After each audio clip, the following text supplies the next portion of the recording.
Alright guys, nakikita nyo na sobrang snow dito ngayon. May snowstorm kami, as in talaga snowstorm.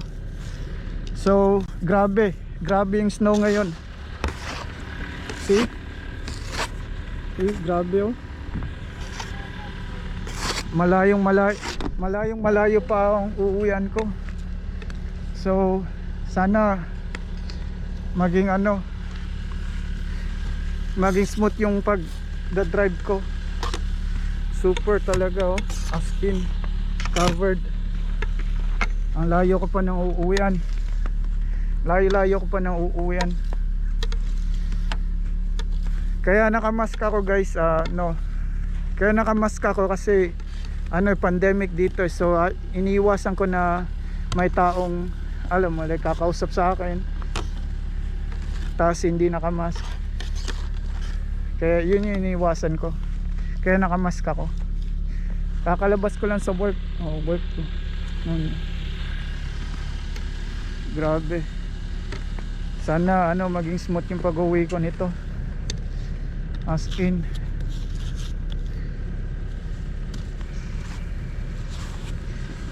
non-stop.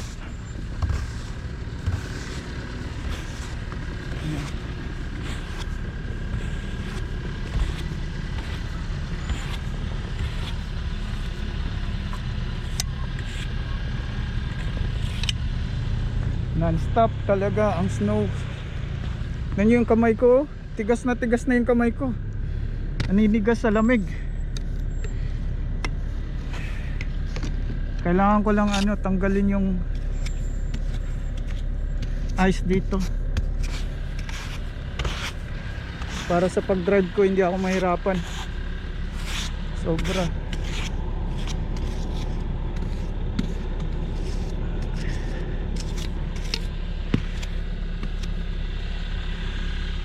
Grabe guys. Kaya ang swerte na nasa Pilipinas ngayon kasi hindi sila nag-i-experience ng ganito. Kaya swerte nyo guys. Kapag akala nyo maganda yung nagsisnow, hindi. Maganda lang sa picture. Pero kapag nagtatrabaho ka, hindi maganda. Kasi alam mo na ang resulta. Mahirap mag-drive.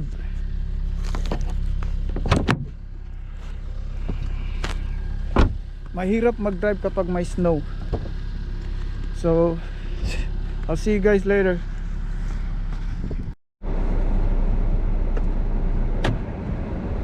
Let's go. Alright guys, pupunta na ako. Drive. Manood na lang kayo sa action kung anong mangyayari. Super to, as in talagang snow. Sa gabi pa nangyari. 3 beses na to nangyari sa akin dito. Ganito yung panahon din. Pero ayos lang guys, as long as kasama ko kayo. May witness ako rito. Diba? Ganito mag-drive. Tuturuan ko kayo kung paano mag-drive sa snow.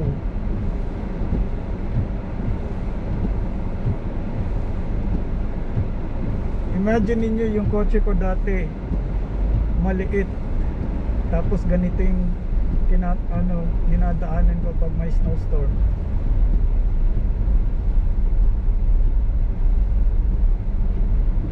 Matindi. Ganyan lang.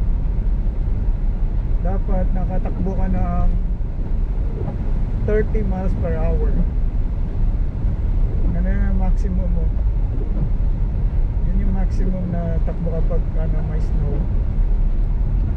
para iwas yan sa sa traction. Tapos iwas sa kapag magbe-brake ka, mahaba yung mo. Kasi pag nagbe-brake ka kasi, kapag mabilis ka, masyadong masa-slide yung gulong. Hindi mo makukontrol yung kotse. Pero kapag nagdadrive ka ng 30 miles per hour or less, makukontrol mo yung takbo niya. Tsaka kapag nag-slide siya, makokontrol mo yung manubela kung saan siya kailangan bumaan.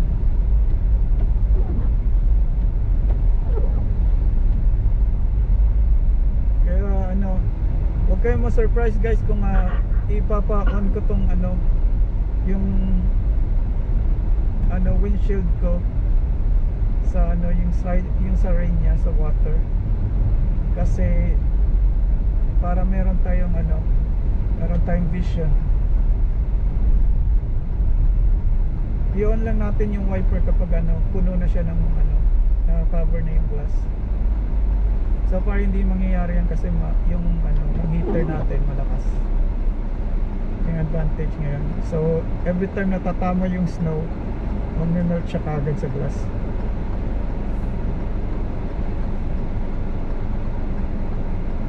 So ganyan lang. See? Ayan. So kaya maingat tayo kapag nagdadrive tayo. Usually kapag nagdadrive ako, sa back road ako dumadaan. Pero sa ganitong panahon ngayon, iniisip ko kung kailangan kong dumaan sa freeway. Kasi sa freeway mas mabilis doon kasi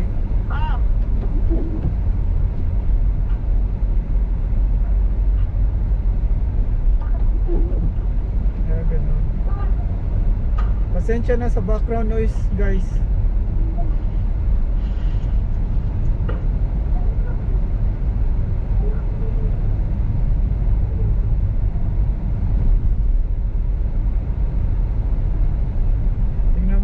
Naglalakad ko. Lakas ng loob po. Ganitong oras.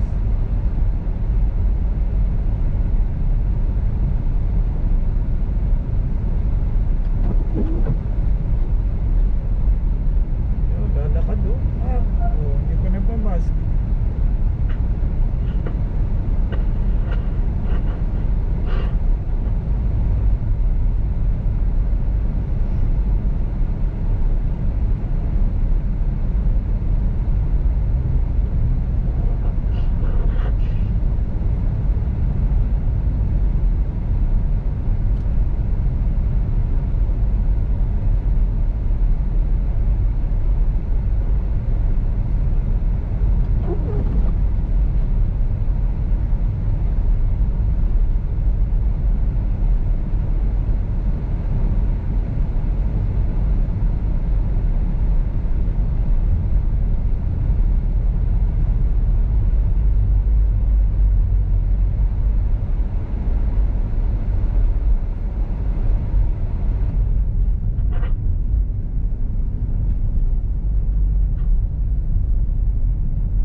Backroad yung daan natin kasi malakas yung snow, sobrang lakas. Para makakita kayo sa view ron dito kung anong meron sa gabi.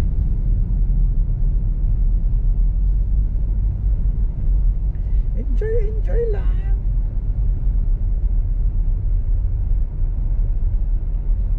Ganyan, see, tingnan mo. Meron tayong merong pagitan sa unahan tsaka sa atin. Tapos nakahinto tayo kaagad, di ba? Kasi kapag mabilis ka tumakbo, dire-diretso ka niya maski nakahinto ka. Slide yung gulong mo. Ganyan yung technique. Ngayon, okay pa mag-drive guys kasi bago pa yung snow. Kapag abutan to ng 2 araw or let's say tomorrow tas afternoon hindi na nag-snow, doon na yung problema kasi dyan na yung slide, magiging ice yung snow, like ice block. Talagang para kang nasa ka ice skating ka. Matigas na yung ice. Pero hindi mangyayari tong ganito kasi meron yung city government dito every time na mag-snow, mamaya nito mga sa umaga, mga alas 2 ganon, may mga bus, may mga truck na dadaan dito na pagkalalaki na meron silang meron silang ice breaker tsaka scraper. I-scrape nila yung mga snow na yan or ice, tapos hanggang magiging clear na yung road, pero magiging ice pa rin kasi may mga mag-melt yung snow na yun, yung tubig, tapos magiging sa lamig magiging ice. Ano mangyayari?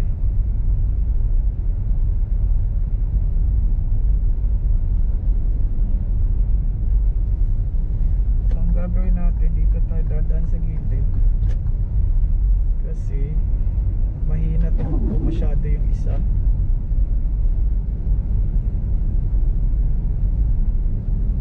Ganyan mag-drive yung, kapag drive nyo ay auto, ganun yung takbo talaga, hindi mo masisisi. Kasi ito ngayon SUV yung dala ko, so mas mabigat siya, mas yung grabe yung yung grip niya sa ice or kung anong terrain kaya niya. Pero kapag lang, sedan lang yung drive mo, dinadrive mo, mahirap talaga. Talagang dapat careful ka.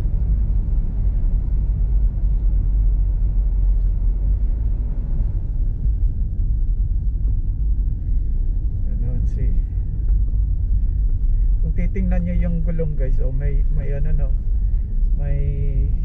tawag nun, yung parang chain, may mga chain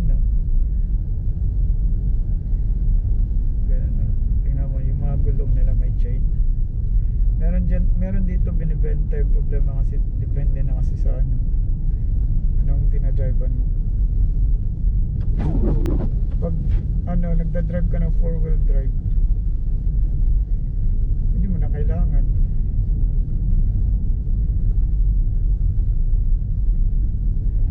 Grabe, oh my goodness.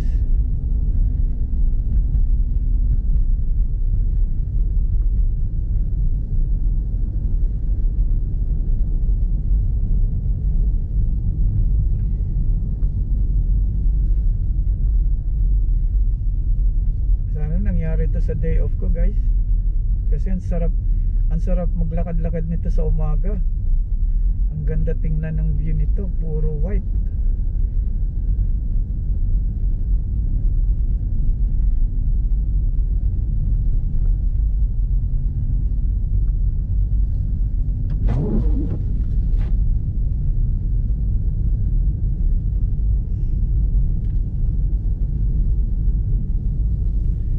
Tapos kasi nandyan yung auto, dito tayo dadaan. Ganun. Kasi yung auto na yan, although it looks like 4x4 siya, pa siya, yung driver yata yung babae.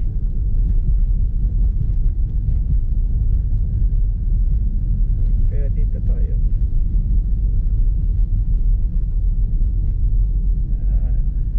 Ang dami naglalakad sa labas, nadala pa nila yung aso nila.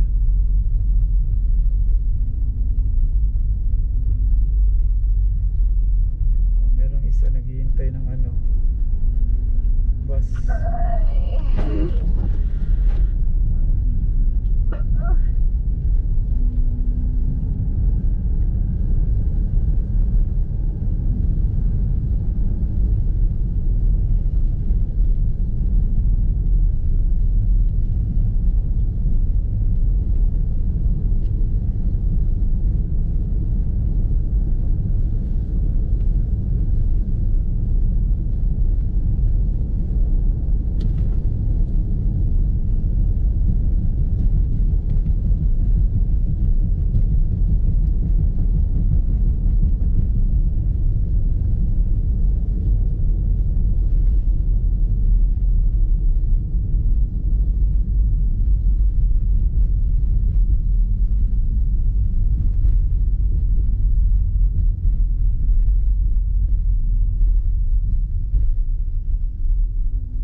nito pa ano to eh, pas ano, pas slide down. O tingnan nyo, ang daming na-stuck sa road, no? Naka-blink na yung ano nila, hazard light. Yan. That means yung kotse nila hindi sila makalabas dahil sa kapal ng snow. Na-stuck yung ano nila. Oh guys, ano din pala mga katribo ko dyan, isa din palang ano magandang way na ano pag nagda-drive kayo sa snow, ano nyo, ilagay nyo yung parang paminsan-minsan daanan nyo yung ano bumpy na ano, yung alam yung nagse-separate between lanes to lanes, may bump yun, di ba? Daanan nyo yun para, ang reason doon kasi para matanggal yung mga ice na nasa gulong, tapos fresh, at least yung grip nya kapag nag-drive ka magiging ano, magiging makaka-grip talaga siya.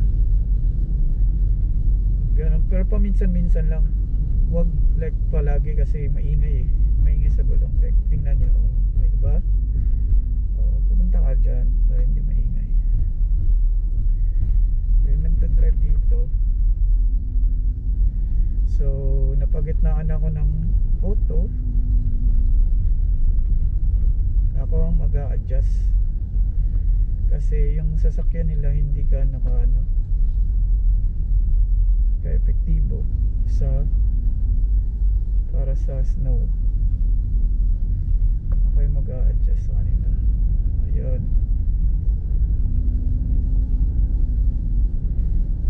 Yan, naka-escape na ako sa isa. Yun na yan.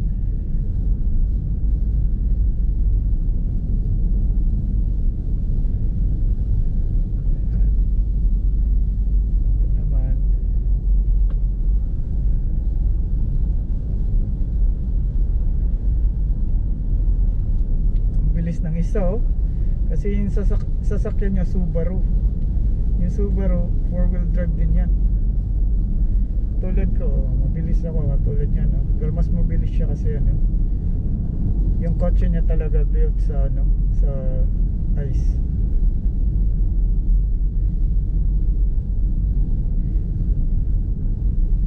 Yan yung reason why ang Subaru mahal.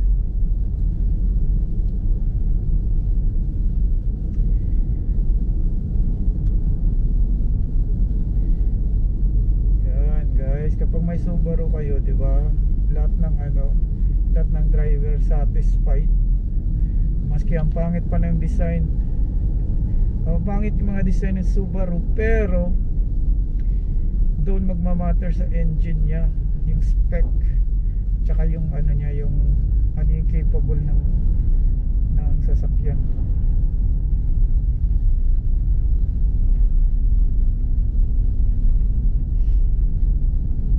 Advantage ng Subaru.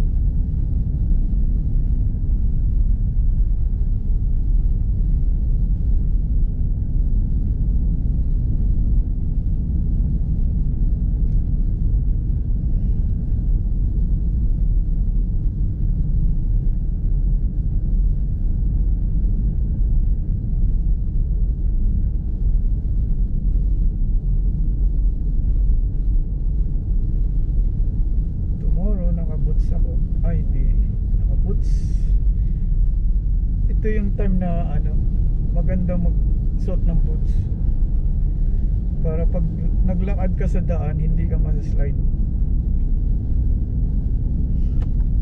So dito tayo sa gilid kasi itong kotse na to maingat mag-drive. Naunahan natin siya para hindi tayo mag-worry na baka huminto siya sa in the middle na nagda-drive tayo.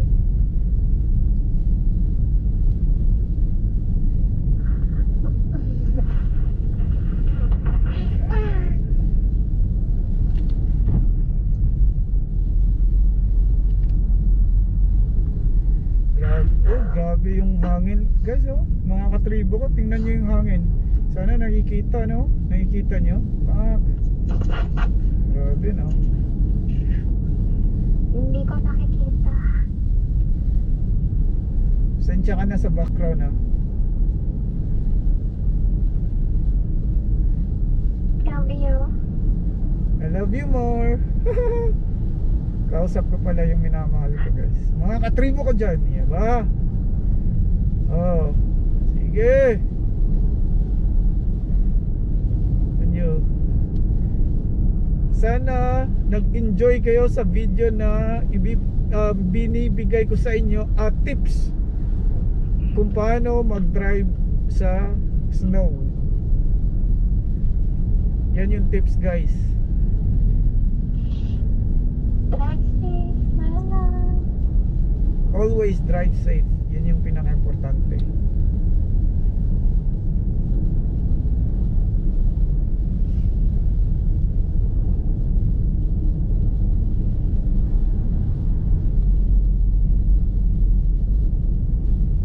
Yan, nakikita nyo yan. Red lights na yan, di ba? Malayo ka pa. Habang malayo ka pa, nag-stop ka na konti. Inihinto mo yung kotse mo. Easy and easy, malayo ka pa. Para kapag nasa malapit ka na, matchansa mo yung distansya mo. Kung kailan ka makakahinto fully. Ganyan. Ganyan yung technique. Yeah, see? Hinto, no? Nakikita nyo yung mga kotse pagitan ang layo-layo. Kasi ganun yung dapat na ganun yung distansya nyo.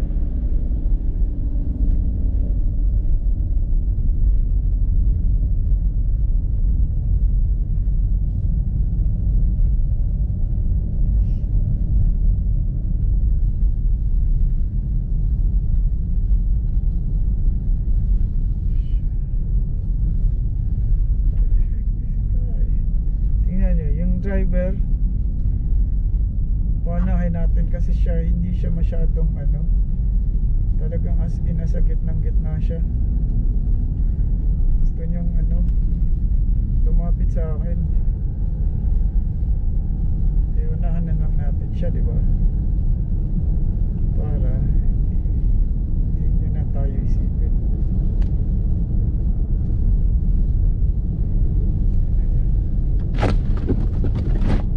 Nag-ice na.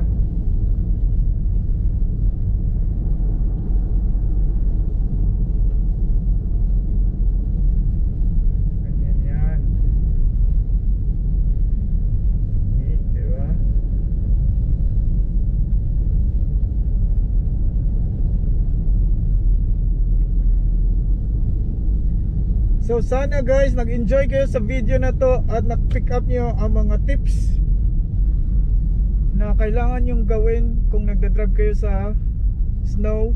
At pasalamat kayo kung nasa lugar kayo na mainit kasi hindi nyo ma-experience to. Thank you guys and I'll see you guys in my next video. Bye bye.